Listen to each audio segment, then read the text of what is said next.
Hello students, welcome back to this course on software engineering which is being streamed by the VTU EduSat program. For students who weren't here yesterday, I am Professor Padma Shriti and I work in RV College of Engineering, Bengaluru. Yesterday, I have introduced you all to the concept of software engineering. I have word by word, we have analyzed what is the meaning of software, what is the meaning of engineering. We have seen why software engineering is required. We have seen the challenges in software engineering. We have also seen what are the different types of software engineering products, and we have also gone through a few concepts of system engineering. What is the difference between system engineering and software engineering, computer science and software engineering. With this, we also ended our class yesterday with the frequently asked questions.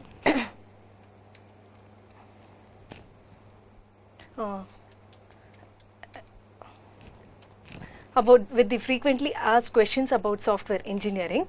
We answered what are the attributes of good software, what are the fundamental software engineering activities, what is the difference between software engineering and computer science, and we also talked a lot about how the web has made a big difference to software engineering.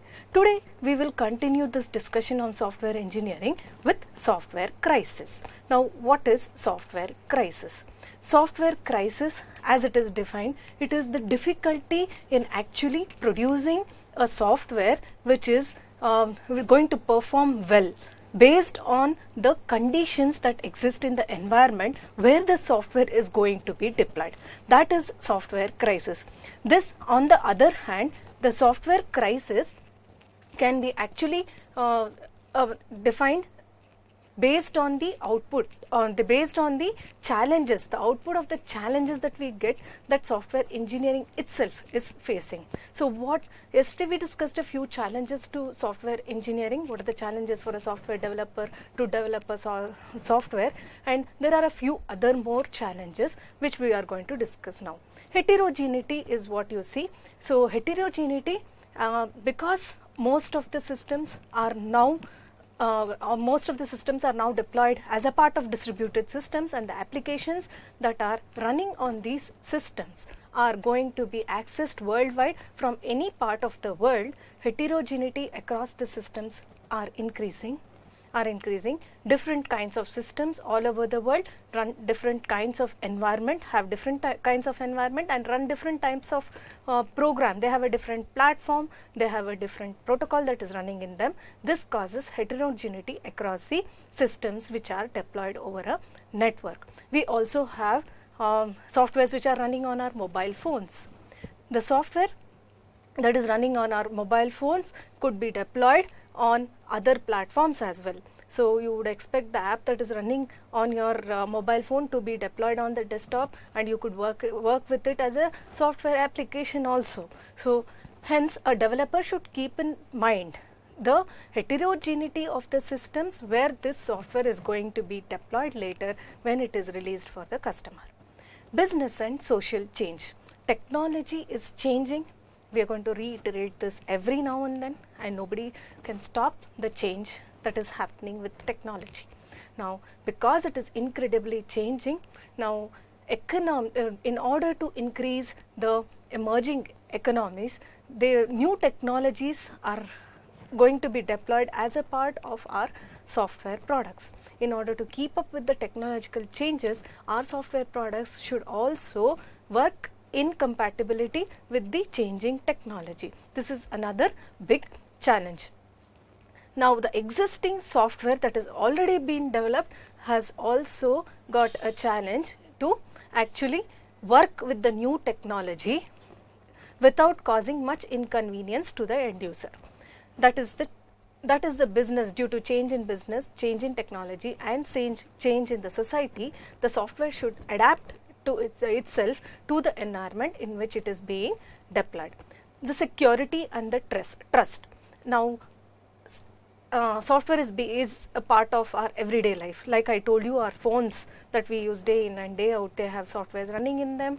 As we have discussed, our kitchen appliances have softwares running in them. Our television sets are now called as smart television sets. They have softwares running in them because they are a part of our everyday activity. Security of these softwares are very much essential. It is very essential for software developers to incorporate secure coding principles into their development in order to produce a secure software. And when I am a customer or I am the end user of the software, then I need to trust the software. So that amount of trust that I have to believe on the software should be made available to me as a customer. So this is the crisis, this is about the challenges, that is the capability, the challenge that every software developer is going to face in order to develop a software. Now, the next thing that every software engineer should know is the software engineering ethics. Now, said or unsaid, written or unwritten, it is the whole and sole responsibility of every software engineer to follow certain ethics and professional practices. Nobody is going to give it to you in writing, whether it is given or not. You have to follow the software engineering ethics. Now, software engineering is just not about displaying your technical competency in the development of software. A large amount of it also involves how you are ethical, how much professional you are in the process of software development. So that is the software engineering ethics. Now, what are these ethics? As a software professional, you must be honest enough and ethically responsible for whatever product that you are producing. That is the minimum ethics, minimum standards of honesty and ethical responsibility has to be displayed by every software engineer. The professional responsibility part of it comes when because there is no law that you have to be ethical. Because if there is a law or there is no law, it is your responsibility, because you are a software engineer and you are a professional, to display the professional and ethical behavior. For example, in certain areas during the development of a software, it is very much necessary as a software engineer to display software engineering ethics. As a student, when you are developing a software, or as a student when you are forming teams to carry out a certain project, a mini project for example, it is very important for you to incorporate these ethics as well. Right? As a student, you wear your ID card. There is no nobody, they would have told you that you have to wear ID card, but every day nobody tells you. Every day it becomes your responsibility to wear your ID card and then come to the college. Ethics is like that. Responsibility is like that. Okay? Nobody tells you every day, but it should be inherent in you. You should have it within you. It should come to you while developing software. So if you incorporate it at a student level, it is going to go a long way with you even after you graduate. So certain areas where a software developer needs to display ethical and professional responsibility is, the first one is the confidentiality. As an employer, as an employee, confidentiality of what I am producing has to be maintained. Different apps have been coming up over the cell phones. We know every day there is a new app, right? So once there was a small messaging app, now we have WhatsApp, then we have health conscious apps. There are so many health conscious apps now, and each of these have something innovative in it. When you as a developer are given the responsibility to develop an app that is different from my competitors, it is your responsibility to maintain the confidentiality of your organization that you are working on an innovative product. That was just an example of maintaining confidentiality. As an employer, that was as an employee for you. As an employer, it is also my professional responsibility to maintain confidentiality of your personal details. You might have submitted your grade card, you might have submitted your marital status, your personal information to me, because as an employer I need it, right? Your identity proofs, etc. As an employer, it is my professional ethics or professional responsibility to maintain the confidentiality of your information in the organization. Whoever asks for it, I should not be giving it to it. Giving it to everybody and anybody who is going to ask for it. So that's about the confidentiality part of it. Competence. This is very important. Even now, you have to professionally decide whether you are competent enough to carry out a certain work. As an employer, I might give you a certain work, but you analyze your competency, your technical skills associated with the work. As an employee, it is your responsibility to analyze it and not accept work that is beyond your technical capability. Okay. If to a certain extent, if you have the basics of it and if you have the confidence that you are going to do some research on it and carry out the project, maybe you should be responsible enough to say that I do not know, but I am going to give it a try. If not possible, I will let you know. Right? So that is your ethical responsibility with something that is across your border, something you never worked on embedded systems. Somebody asks you to give an embedded system module, then it is of no point you accept it without having any experience working on an embedded system, something like that. So with the competence, it is your whole and sole responsibility not to accept work beyond your technical capability. That is about the competence. Then, as software engineer, it is good to have knowledge, and it is must actually to have a little bit of knowledge about intellectual property rights, what we call the IPR, such as patents, copyrights, etc. What you are working for an organization is the organization stuff. It is the copyright of your organization. It belongs to the organization.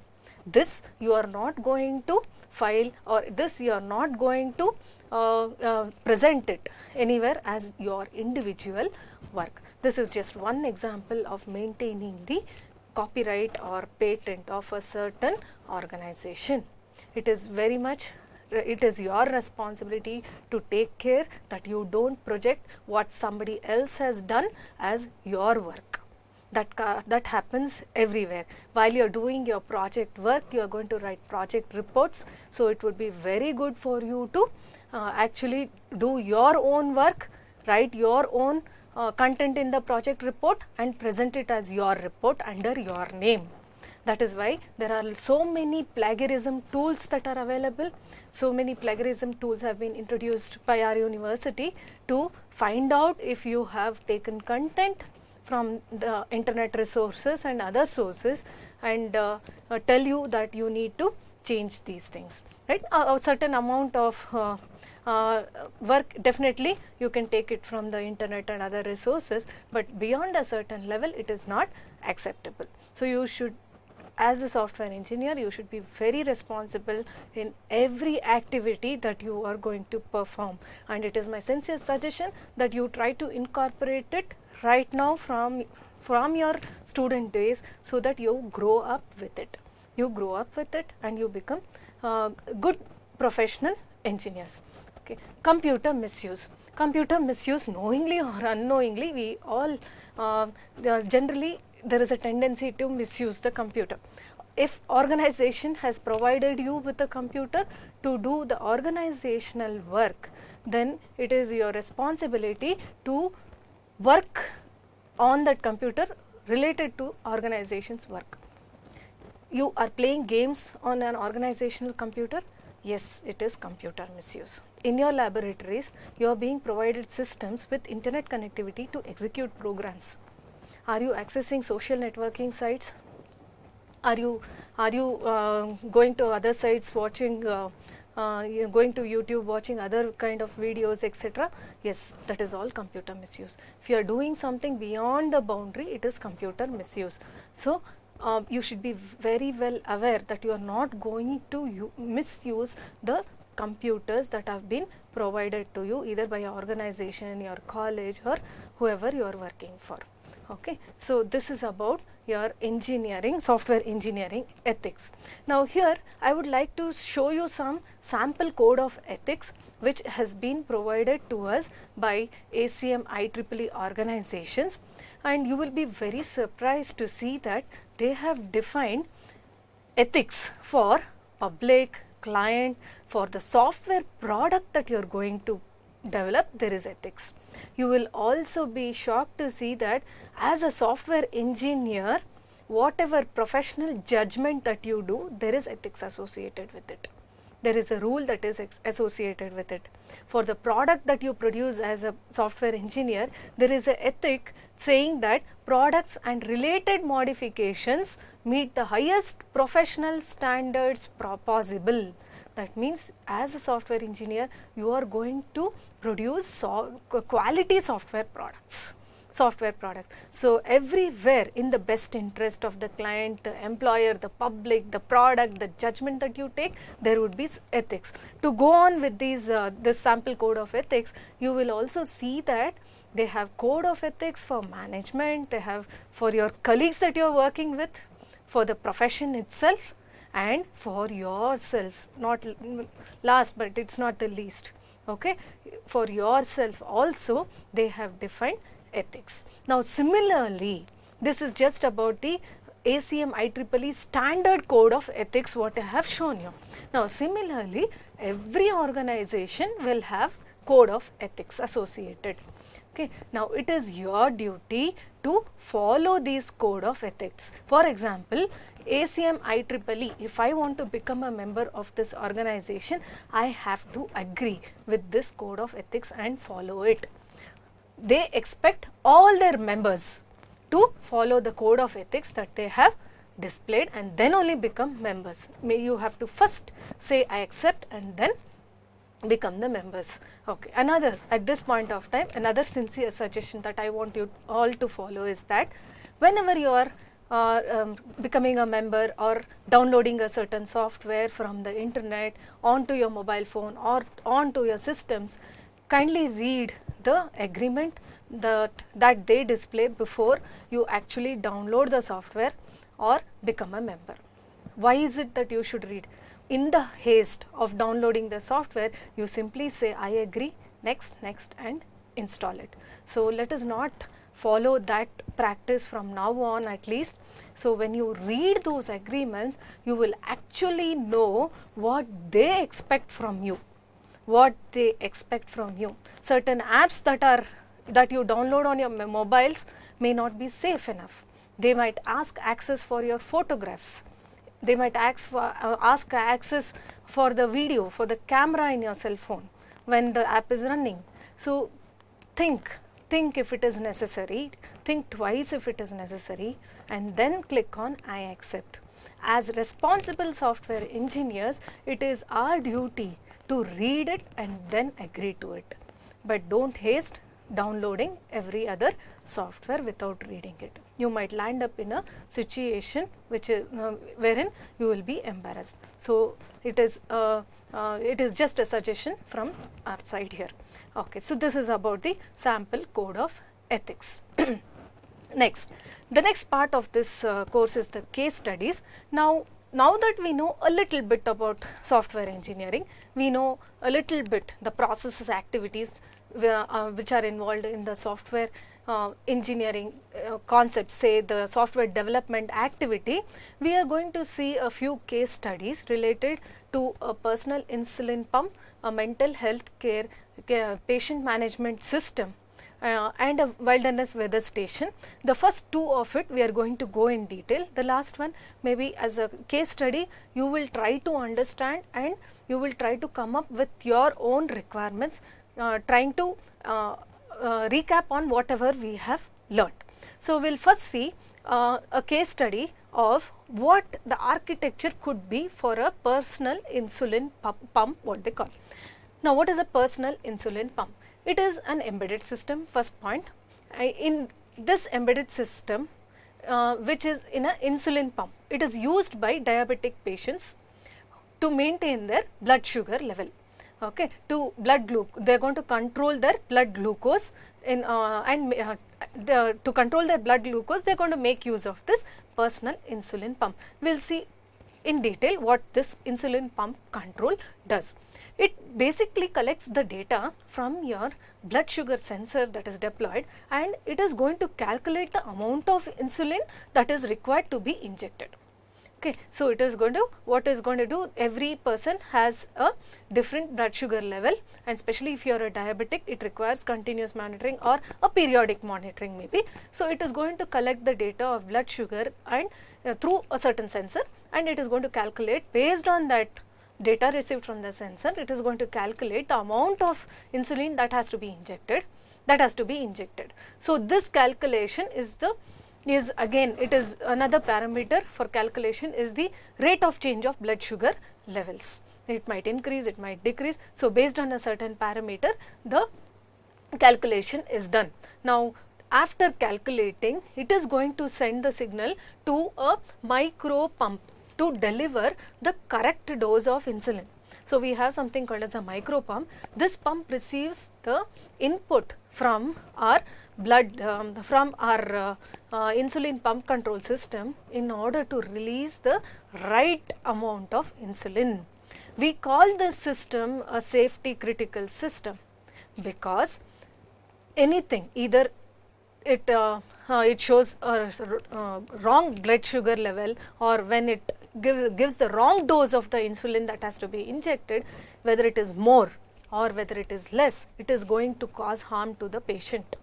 Okay, because we all know that low blood sugars can lead to some brain problems, it also can lead the patient to coma and even to death, and high blood sugars will have a lot of effect on our eyes and kidneys. So this is a safety critical system because it is going to work on the life of a certain patient, right? So it should release the right amount of insulin. It should give, the calculation should be right. So what would be the architecture of this insulin pump control system? The architecture of this insulin pump control system would look something like this, wherein you have a controller here. You have a controller which receives the details of blood sugar from the sensor, from the blood sugar level from the sensor. This controller raises an alarm if it is going to cross beyond a certain threshold, and this controller is the one who is going to actually calculate and tell the pump to release the right amount of insulin from the insulin reservoir. So the pump is going to take it and release it, and pump is of course attached to a needle assembly through which it is going to release. And the clock controller also has a clock associated with it. Every now and then it has to, at a certain period of time, it has to calculate the blood sugar level through the sensor, so it has a clock associated with it. Now for this system, what would be the high level requirements? We just have to think about the system now. Now what is the first thing, when I was explaining the system to you, what is the first thing that came to your mind? To your mind, I think what came to it, should be, this system should be available to deliver insulin whenever it is required, right? As and when the insulin is required, the system should be available, and the system should perform reliably. When I was talking about safety critical system, you would have thought, okay, this system, I should believe this system and then only incorporate it, right? Because believing is about relying on that system. I have to rely on this system in order to deliver the right amount of insulin. Okay, this product now has the responsibility to calculate the insulin content, the amount of insulin content in the correct manner, and release it to the blood sugar and release the right amount.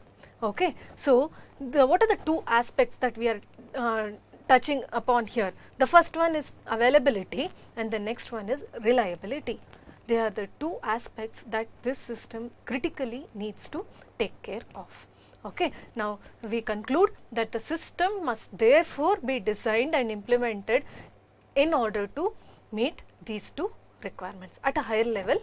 For now, we will just see at a higher level that these are the two functionalities which is very much required for a insulin pump control system. The next kind of a case study is mental health care patient management system. Now, this mental health care patient management system is something like a centralized database wherein all the patient information is stored in this database. Okay. A database is nothing but it's a organized collection of data. Okay. So, in this because I call it the centralized, the data in this database can be accessed from anywhere by whoever is authorized to access it. Fine. So, it is going to make use of a centralized database of patient information. Now, because it is mental health care, the patient cannot be in the hospital setup for a long time. It is because it is something related to psychology. The best care happens when he is outside the setup or when he is at home. So, when the local systems have secure network access, they will be able to use the patient information in the database, and they can also be able to download the patient records when and use it when they are disconnected.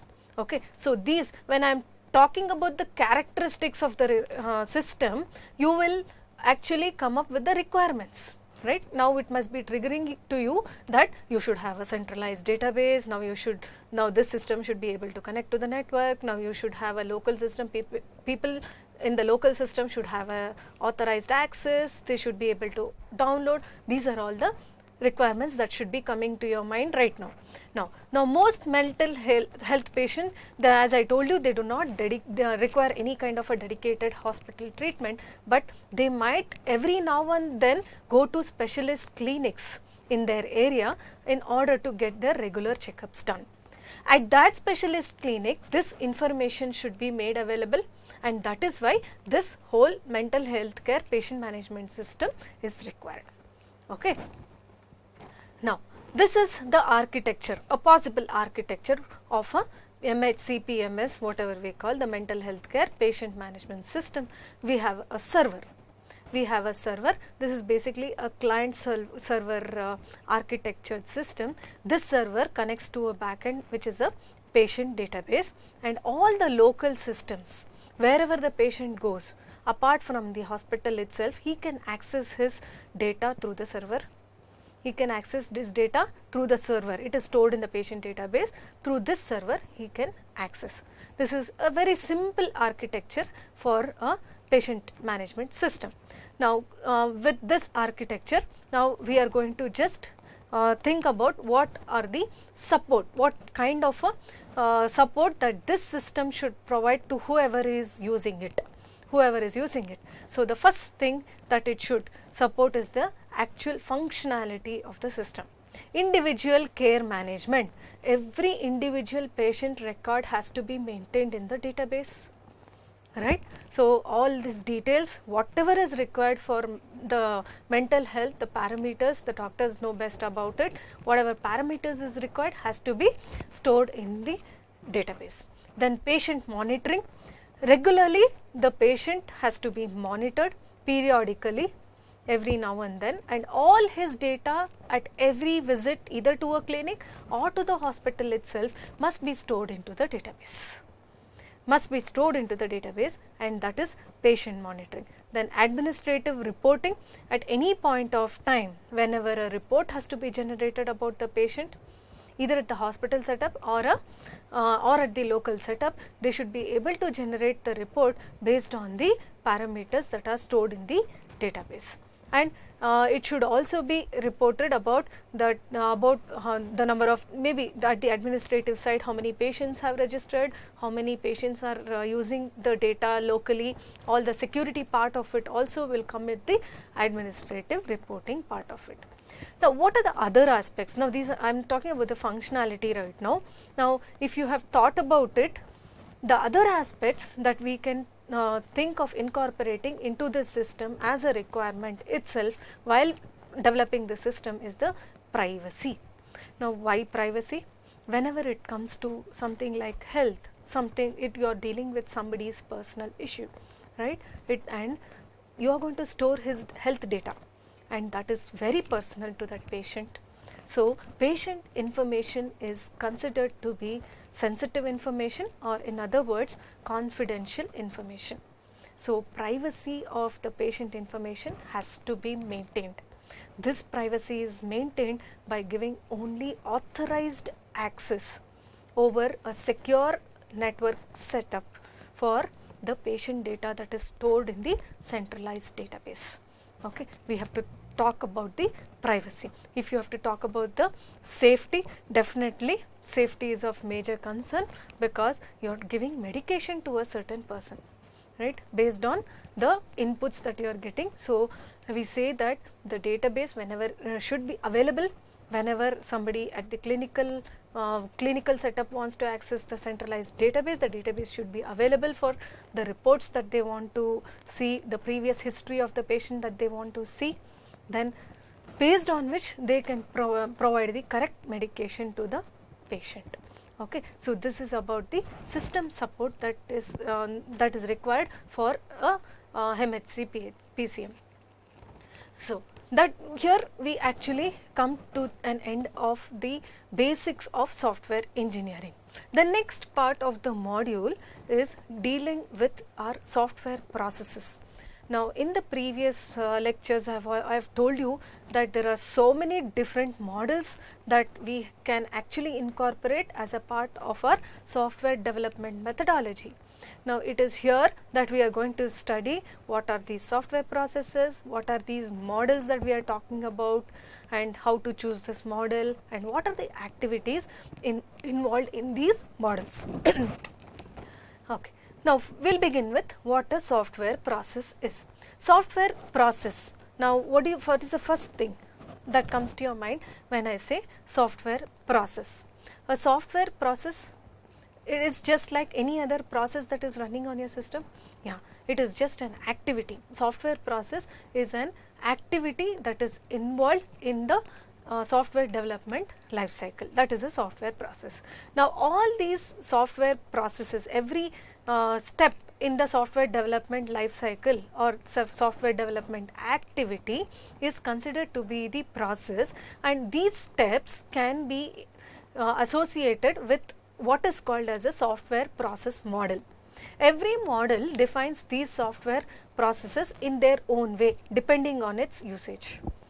Okay. Now, software process models, all of them support the software process activities and giving their own definition for what happens during this activity. Okay. So, the software process, therefore, it is a structured set of activities which is very much required for developing your software system. Okay. Now, we have in the previous class we have seen that there are 4 major process activities that are going to be common across all software development. So, that is specification, design and implementation, validation and evolution. Okay. Now, specification is about defining what the system should do. Basically, what do you think that the system should do? Me as a customer can go to a organization or a software developer and say that please build a software for me that does this, this and this, giving it point wise. At this point of time, I would also like to clear a certain concepts. I have been using the word customer, client, end user, etc. Now, you would be just thinking, what is this customer, who is this customer, client or end user? Now, let us differentiate among them. Customer or a client is the one who actually comes to a software engineer with a project, saying with a problem statement, saying that this is what software I want to use, I want you to develop. Okay. The end user is the one who is actually going to be using that software. This client or customer may or may not use the software, but on interacting with the end user, maybe he knows the in and out of the software. That is why he has been approached to develop the software for him. Okay. So, the end user is the person who is actually using the software, and the customer is the one who is helping the software engineer get inputs in order to develop the software. Let's take the example of a helicopter production company, let's say, right? The customer or a client could be a helicopter company itself who comes to a OEM or a let's say original equipment manufacturing company saying that this is what I want, a business helicopter. He might not be using it, he wants to sell it to a person who requires it. So the person who requires the helicopter is the end user. The person who is coming to a OEM and ordering for a helicopter is a client or customer. Customer or client can be used either ways. Okay, so client or customer, and in the OEM we have a set of people who are actually into that activity and they are going to take the work forward. So that's the difference between a end user and a customer. So specification is defining what the system should do. Okay, the functionalities, whether it is in a functional requirement or whether it is the security aspect of it or the availability aspect of it or the reliability aspect of it, it could be anything of that sort also, right. Then the design and implementation part, that it is the actually how you it is defining the organization architecture of the design system. This is where you put the components of the system into place, right, and then architecture, what the system would look like, and then implement the system using a certain programming language. Okay, implement the system. Validation, this is your testing, whatever you call the testing part of it, requires validation, and it is checking that it does, the software that you have produced does what the customer wants. It should behave in a way that it is expected to behave. That is what is validation. Then evolution, the changing the system in response to the customer needs, that is the evolution. As you put the system into the environment where it has to be deployed, more and more changes can come up, the requirements could change, and changing that is the existing system as an response to the incoming new requirements, that is the evolution of the system. They say that you are evolving the system. Then these are the activities. Now what is a software process model? As I told you, the abstract representation of all these process activities is the software process model that we are talking about. Now this software process model may or may not describe activities. A few every model is different. So one activity in a certain model may not repeat in another model, but all these models are used for software development. So let's not get confused. We just say that the process descriptions which are given in as a part of the software process model may or may not include these things. One is the products. Product is an outcome of a process activity. Now every process activity has an outcome associated with it. That is, as a result of some process activity, you should get some result. So that result could be a product. That result could be a product. It could be in terms of document product, or it could be in terms of a prototype, okay, a working prototype or just a model, etc. Some models also include what is called as roles. Roles is something that reflects the responsibilities of the people who are going to be involved in the process. I am designing some software. If I think, let's say a library system, if I am designing a library system, borrowing a book and issuing a book could be some functionalities. So I can, using my software process model, I can also include the role of a librarian here, a role of a customer here as a part of this activity.